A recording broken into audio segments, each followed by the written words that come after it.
Fala aí, galera, beleza, meus anjos e minhas anjas, meus consagrados e minhas consagradas? Estamos aqui mais uma vez reunidos com o professor que vos fala, professor Matheus Planto. Errei meu nome, Matheus Planto de Linguagens, né? Você já conhece, já sabe como é que é, né? Você já sabe qual é. Quando o Matheus Planto aparecer, exercício na certa, pode crer. Então, vamos lá. Mais uma aula de exercícios e revisão, beleza? Título do texto: As mãos que afagam também carregam bandeiras. As mãos que afagam também carregam bandeiras. O cameraman está chorando de rir aqui com o que eu estou falando, ele está vermelho. Ao longo da história, o papel social das mulheres tem mudado muito, ou seja, é um ponto de vista do autor. O papel das mulheres tem mudado muito na sociedade, lógico. Passo a passo tem avançado e se transformado na sociedade. No século XX, as mulheres foram capazes de grandes lutas e transformações, saindo de uma condição de total submissão, escravidão e exclusão. Mas isso ainda não aconteceu com grande parte das mulheres que continuam à margem dos direitos e políticas de inclusão. Há anos, as mulheres lutam pelo direito à cidadania, pela diminuição da jornada de trabalho, por melhores condições de vida e mais dignidade. Sempre foi com muita luta e organização que se conquistaram direitos como a aposentadoria para os trabalhadores rurais, o salário, maternidade, o direito à participação política e à livre expressão. Vamos lá, vamos subir aqui um pouquinho. O balão está subindo, vai cair na garoa, o céu é tão lindo, a redação é tão boa. Vamos lá. Gerar a vida é uma missão que as mulheres receberam da natureza. Mas isso não significa uma carga de dor e discriminação. Isto é um exercício de escolha das mulheres e de corresponsabilidade do Estado, da sociedade e da família. O estado do Rio Grande do Sul tem uma tradição muito forte na agricultura e as mulheres gaúchas deixaram sua marca nas maiores conquistas e construções de novos direitos para as mulheres brasileiras. Ele deu um exemplo aqui, ele teve um recurso argumentativo, né? Ele exemplificou, né, o que aconteceu no estado do Rio Grande do Sul, a luta das mulheres no Rio Grande do Sul. Muito nos orgulha sermos filhos e filhas dessas mulheres que tiveram que lutar dentro de suas próprias famílias pelo direito de sair de casa e buscar sua própria dignidade. Vou até beber uma água aqui, né? Porque,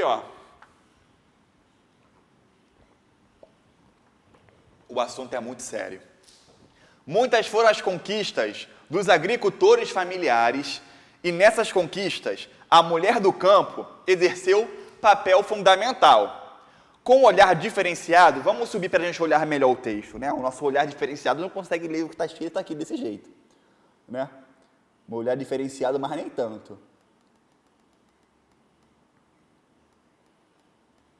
Com um olhar diferenciado, as agricultoras familiares possuem destaque na luta pelas produções diversificadas e soberania alimentar e também mostram grande preocupação na preservação dos recursos naturais.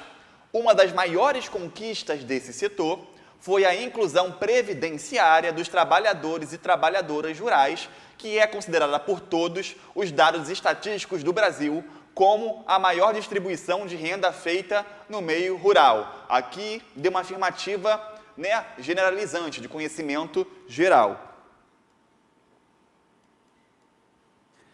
Esse fato levou a mais uma caminhada, mais uma luta, e a conquista do salário maternidade para os trabalhadores rurais. Até então, as mulheres agricultoras criavam seus filhos sem nenhum reconhecimento do Estado. As mulheres demonstram sua força na conquista, de espaços importantes, como na política, nos movimentos sociais, nos sindicatos e na sociedade de maneira geral. Quando eu falo de espaços importantes na política, nos movimentos sociais, nos sindicatos e na sociedade de maneira geral, eu estou falando de quê, gente? De bandeiras, né? De símbolos de luta, né? A mão que afaga, a mão que dá afeto, dá carinho, a figura da mulher, da maternidade, né, essa mulher que cuida dos seus, né, que está sempre presente para ouvir os seus, é também uma mulher que luta, é uma mulher de fibra, né? É uma mulher que está sempre procurando a equidade de gênero, procurando colocar numa sociedade extremamente machista e misógina, né, o seu ponto de vista. A mulher tem voz, a mulher tem opinião, né? Quantas vezes, pelo fato de ser mulher, as pessoas ignoram, né, a fala dessa mulher? Só que é muito importante ouvir a mulher em sociedade. A mulher tem voz, a mulher tem opinião. A mulher é capaz de dar novas soluções, de novos rumos à nossa sociedade. Beleza? Hoje, a maior autoridade... Hoje não, né, gente? Já foi. A maior autoridade do Brasil é uma mulher, a presidenta Dilma Rousseff, né? Foi a única presidenta, a única presidente mulher do Brasil. Olha como demorou tanto tempo, desde a República proclamada, até uma mulher ser presidente do Brasil. A República foi proclamada quando, gente? 1822, né? Aos 15 dias de novembro de 1822, que a República foi proclamada, né? Quase 200 anos depois que houve uma mulher no poder, né? Uma vitória histórica. No entanto, muito ainda há para se fazer. Uma das principais lutas é garantir o aumento da licença maternidade, de 4 para 6 meses para todas as mulheres trabalhadoras. Que este dia de comemoração dos direitos adquiridos dê ainda mais força para que as mulheres continuem lutando e mais sensibilidade aos homens para essa caminhada conjunta. Ou seja, a caminhada entre homens e mulheres deve ser conjuntas, né? Nós, homens, devemos o quê? Olhar para as mulheres e falar: a gente entende, a gente está ao lado de vocês nessa luta, a gente legitima a palavra de vocês, reconhece o lugar de fala de vocês, né? Nós homens entendemos os preconceitos que vocês vêm enfrentando em sociedade, né? Esse é o papel do homem, né? Buscar entender o que a mulher vem sofrendo, né? A violência doméstica, a violência contra a mulher, né? O aumento do feminicídio. O homem tem que se colocar nessa posição e entender que a mulher não é culpada por sofrer isso, né? É a sociedade que é o problema, né? A sociedade machista que é o problema. Não é o fato de ser mulher que é o problema, é a sociedade machista que é o problema. Beleza? Para essa caminhada conjunta, que demonstram que as mãos que afagam também são as mesmas que carregam grandes bandeiras de luta. Ó, apoteótico, né? Até emocionei. Tem nem mais água. Vou pedir para o câmera pegar água. Câmera, me dá uma água, por favor. Tá, estou cheio de sede. Vamos lá. Vamos continuar. Eu fiquei com a garganta seca com esse texto. Vamos lá. Identifique o tema central do texto. Eu acabei de identificar o tema central desse texto. O tema central desse texto é de que o papel da mulher na sociedade tem evoluído. Evoluiu, o papel da mulher na sociedade evoluiu, né? Então, o tema central desse texto, a opinião central, é que o papel da mulher evoluiu. 12. O texto pode ser classificado, quanto à sua tipologia, como dissertativo. Identifique 2 características nele presentes que nos permitem assim classificá-lo. Sim, câmera, eu quero a água. Meu Deus do céu, não falei brincando não, eu brinco o tempo todo, mas eu estou com sede mesmo.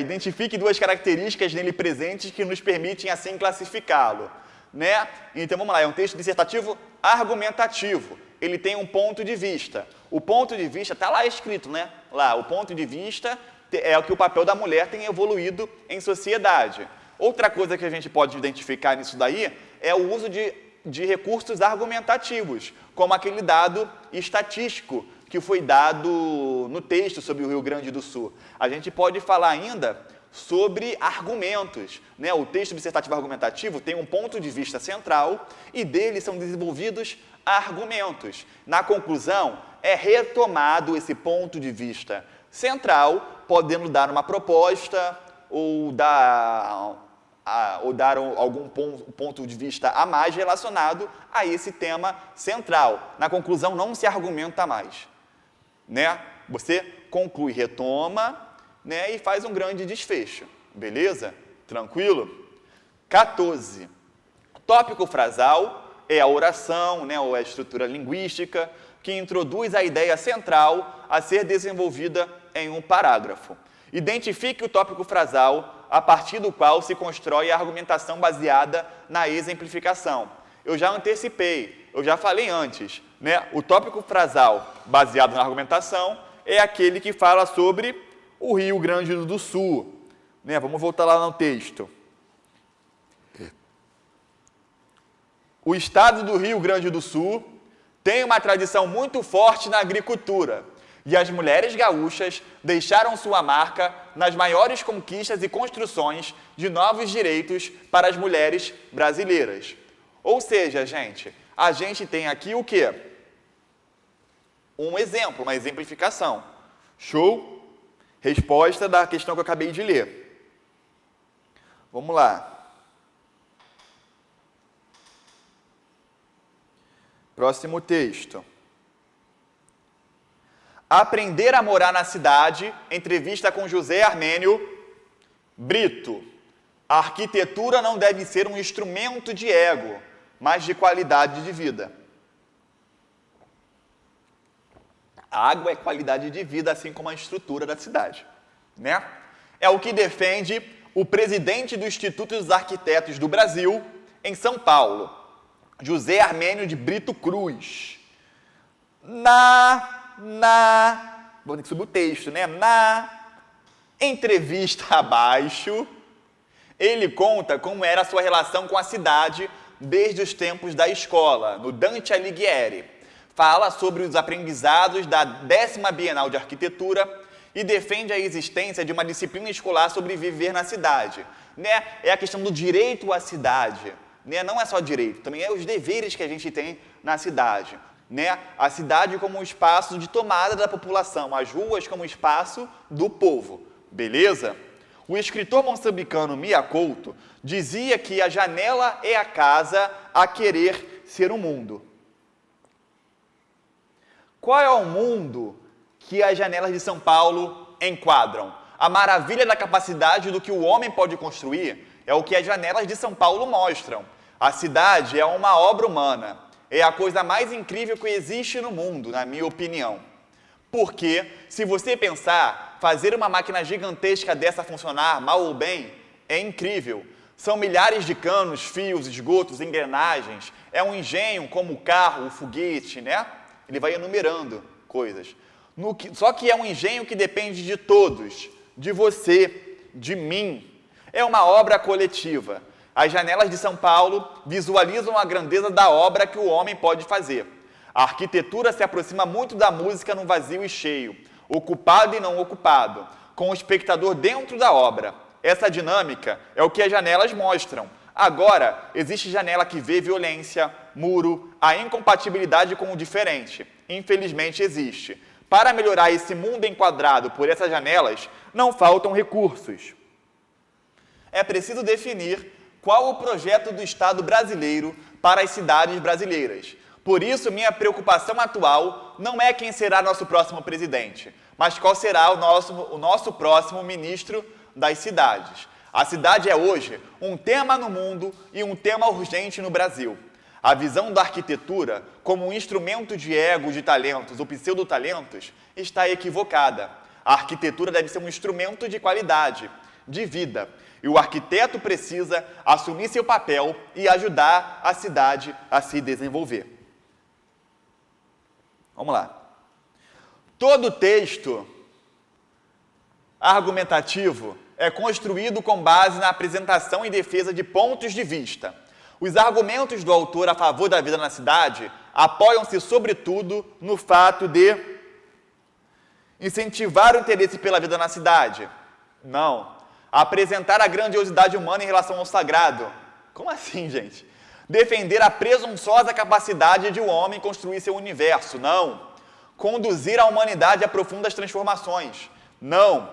Funcionamento da cidade ser uma tarefa coletiva humana. Sim, o direito à cidade, o dever à cidade é meu, é seu, é nosso. Beleza? Então, vamos lá. é a coisa mais incrível que existe no mundo, na minha opinião. Na minha opinião não está marcado, está sublinhado. É um marcador, né, de subjetividade, né, é um operador argumentativo, de marcação de opinião. Não é isso? No fragmento anterior, a expressão sublinhada projeta uma opinião do autor do texto sobre o que foi dito anteriormente. Outro exemplo em que a palavra ou expressão sublinhada cumpre função semelhante, né, cumprir a função semelhante de ser um marcador, um operador argumentativo, né? Essa dinâmica é o que as janelas mostram. Não tem marcação de opinião aqui. Agora, existe janela que vê violência, muro, a incompatibilidade como diferente. Não tem marcação de opinião, de subjetividade aqui. Infelizmente, existe, sim, alguns modalizadores do discurso, como os advérbios, felizmente, infelizmente, são marcadores de opiniões subjetivas, né? Infelizmente existe. Então, tal qual a minha opinião, está para minha opinião. Pede-se muitas vezes para evitar usar felizmente e infelizmente no texto. Beleza? Tranquilo? D. Para melhorar esse mundo enquadrado por essas janelas, não faltam recursos, faltam projetos. É preciso definir qual o projeto do Estado brasileiro para as cidades brasileiras. Novamente, aqui a gente não tem como, na letra C, esse operador argumentativo adverbial chamado infelizmente, tal qual, assim como minha opinião. Tranquilo? Beleza? Resposta letra C. Vamos para a próxima. Vamos voltar aqui. Subiu até demais. Subiu demais, gente. Subiu para a cabeça. Mas vamos lá. São milhares de canos, fios, esgotos, engrenagens. É um engenho como o carro, o foguete. Só que é um engenho que depende de todos, de você, de mim, é uma obra coletiva. No contexto em que é escrito, o fragmento acima destacado confirma o que foi dito anteriormente por meio da... São exemplos. É um engenho assim como, né, que dê só que, é assim como é a exemplificação. Não é isso? Estamos exemplificando. Não tem uma formulação de uma tese, não tem síntese de argumentos, nem contraposição de elementos e nem generalização. Não generaliza. Ele dá exemplos, né, que podem ser comparadas à cidade. Beleza? Tranquilo? Próximo texto. Vamos lá. Clica aqui para não subir. Aqui.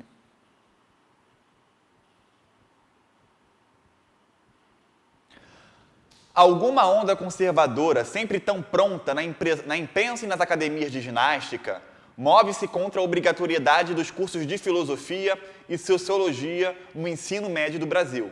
Digo que são conservadores por essa onda, tá lá em cima. Que aquilo que exterminam tais pessoas de formação culta vai embasado, admitamos, numa razão antiga, embora compreensível. No Brasil, não se ensinam direito matemática, geografia, lógica ou português. Então, por que deveríamos nos preocupar com a transmissão dos modos de exercitar o pensamento no decorrer do tempo? Quem vai transmitir coisas tão complicadas em torno da história, das interpretações de mundo, se não há no mercado do ensino pré-universitário aqueles mestres capazes de ensinar as coisas simples, já pensadas? Da mesma forma como vejo, matemática não é coisa simples, nem português. Matemática é Pitágoras, Antônio Vieira, português. E filosofia, Platão. Sociologia, Emile Durkheim. Na minha vida de leitora, vamos lá, vamos abaixar aqui um pouquinho para poder ler. Que a vida de leitor não é fácil, né? A gente tem que toda hora mexer no texto.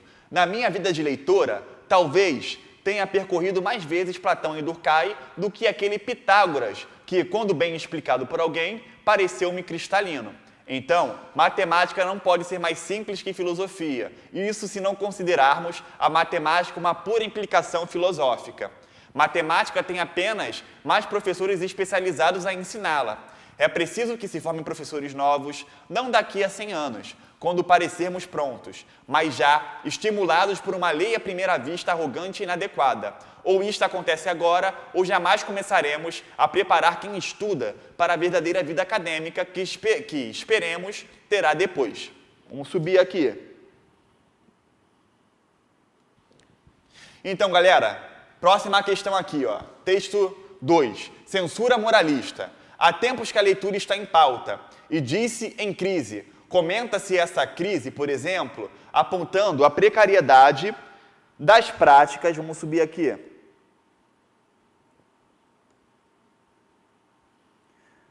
de leitura, lamentando a falta de familiaridade dos jovens com livros, reclamando da falta de bibliotecas em tantos municípios, do preço dos livros em livrarias, num nunca acabar de problemas e de carências. Mas de um tempo para cá, pesquisas acadêmicas vêm dizendo que talvez não seja exatamente assim, que brasileiros leem sim, só que leem livros que as pesquisas tradicionais não levam em conta. E também, de um tempo para cá, políticas educacionais têm tomado a peito investir em livros e em leitura. Vamos lá. Questão. Os falantes nos textos que produzem, sejam orais ou escritos, posicionam-se frente a assuntos que geram consenso ou despertam polêmica.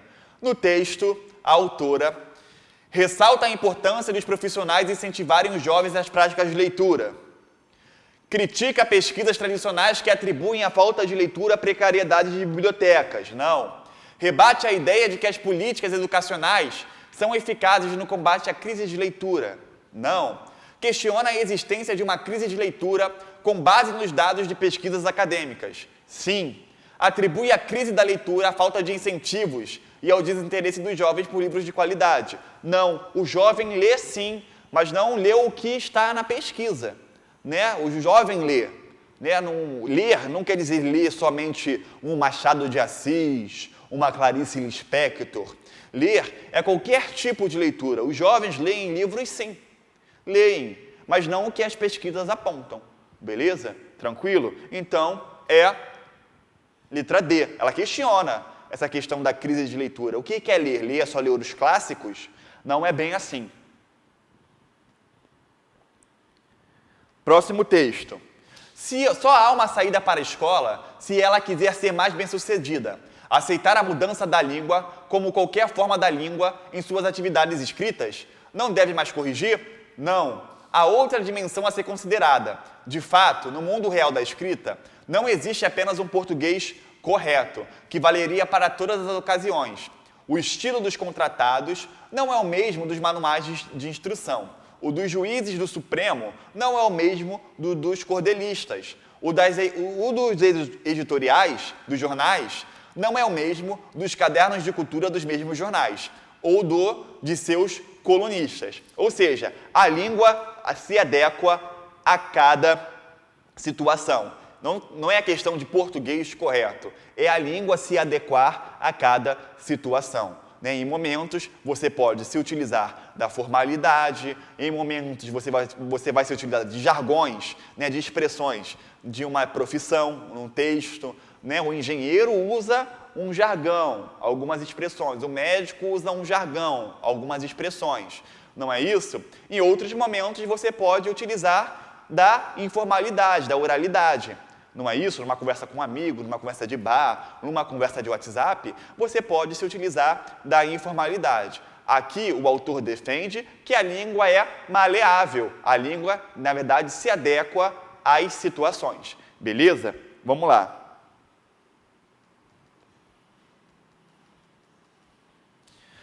Pocente defende a tese de que não existe um único português correto. Assim sendo, o domínio da língua portuguesa implica, entre outras coisas, saber descartar as marcas de formalidade do texto, reservar o emprego da norma padrão aos textos de circulação ampla. Não, se é de circulação ampla, a gente tem que falar a língua do povo, né? Ter comunicação direta com o povo. Mudar a norma padrão do português pela linguagem do discurso jornalístico? Não é assim.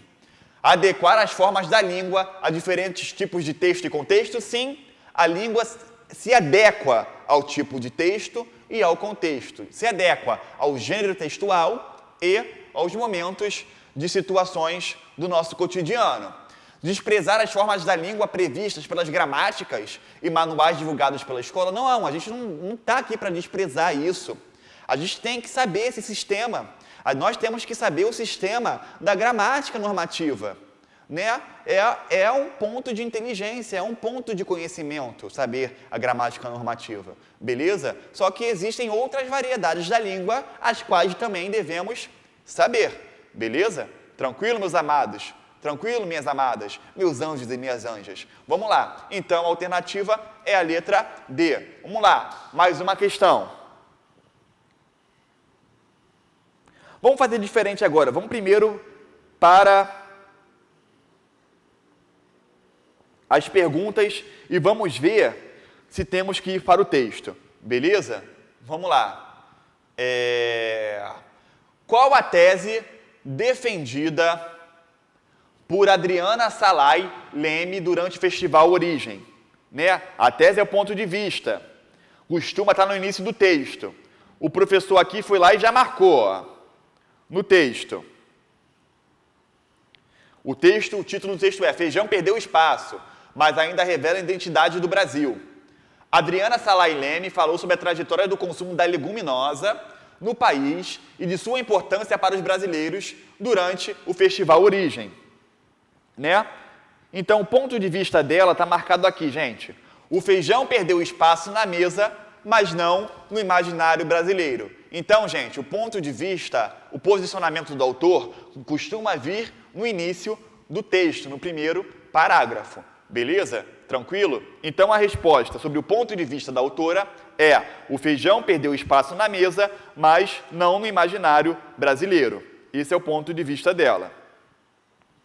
Vamos lá. 24. Já no século XXI, de acordo com a pesquisa de orçamento familiar do IBGE em 2009, houve uma alteração de 49% no consumo do feijão, que pode ser atribuída a diversos fatores. Que recurso argumentativo a autora utilizou para falar sobre o consumo do feijão? Né? Ela utilizou dados estatísticos, né? Como é essa pergunta aí, né? São provas concretas. Ela se baseou num dado do IBGE. Então, é a alternativa B. Beleza? Tranquilo? Próxima questão. O feijão também perdeu espaço para os alimentos industrializados e congelados. Transcreva do texto o argumento apresentado pela autora para justificar essa afirmativa. Ou seja, você tem que ir lá no texto, né, e procurar o argumento que apresentado pela autora para justificar essa afirmativa. Tem que procurar esse trecho. Vamos lá. Aí, o professor aqui, né, muito legal com vocês, já foi lá no tópico frasal e marcou. O argumento é que a mudança no papel da mulher, que foi para o mercado de trabalho e acumulou funções, modificou o cotidiano das famílias, uma vez que ela procura o preparo de alimentos mais rápidos, os famosos fast foods. Né? O feijão também perdeu espaço para os alimentos industrializados e congelados, porque a mulher, indo para o mercado de trabalho, né, ela fez o quê, gente? Ela preferiu os fast foods, né? Um hambúrguer, uma lasanha, um miojo, tudo ó, rápido. Beleza? Tranquilo?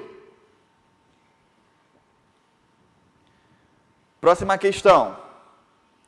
Os textos dissertativos exigem a impessoalidade da linguagem. Isso significa que é necessário omitir os agentes do discurso para ocultar nossa opinião pessoal e as diversas vozes que compõem um texto. Ou seja, a impessoalidade, a terceira pessoa, né, é uma convenção da escrita generalizada pelos gramáticos, pelos escritores, como forma de omitir uma opinião pessoal, de forma de evitar o eu.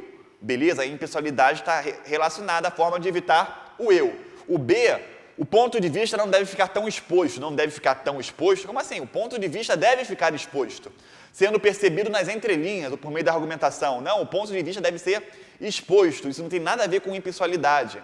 A gente está falando aqui sobre agentes do discurso, do eu. Evitar o eu, evitar a subjetividade. Pode-se optar pelo uso da primeira pessoa ou da terceira pessoa, dependendo do assunto a ser abordado. Então, a impessoalidade pede para que não se use a primeira pessoa, principalmente do singular. Não é para usar. Né? O princípio da impessoalidade pede-se que não se use o eu, a primeira pessoa do singular. D. O leitor deve identificar com exatidão quem é o agente da ação? Não precisa, é o princípio da impessoalidade. Não é isso, não é isso. Beleza? Então, as outras estão erradas e a única certa é a alternativa A. Próxima questão. São características da dissertação: defesa de uma tese, através da organização de dados, fatos, ideias e argumentos, defesa de um ponto de vista por meio de recursos argumentativos, em torno de um ponto de vista, de um posicionamento definido sobre o assunto em questão. Nela deve haver uma conclusão e não, vamos lá, apenas exposição de argumentos favoráveis ou contrários sobre determinada ideia. Essa é a resposta. Ponto de vista, recursos argumentativos, argumentação, conclusão, retomada da ideia. Os eventos são organizados cronologicamente, com uma estrutura que privilegia os verbos no pretérito. Não, a gente está falando aqui de narrativa, na letra B. C, predominância de caracterização objetiva e subjetiva. Não, aqui é um texto descritivo.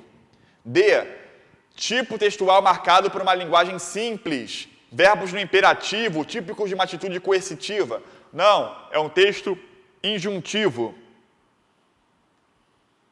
E é isso, né, galera? Por fim, chegou a nossa revisão sobre o texto dissertativo argumentativo e eu espero que vocês tenham fixado isso na mente de vocês. Estrutura do texto dissertativo argumentativo. Ponto de vista, posicionamento na introdução. Argumentos, recursos argumentativos para defender esse posicionamento e uma conclusão retomando esse ponto de vista, essa opinião, por meio da impessoalidade. Beleza? Tranquilo?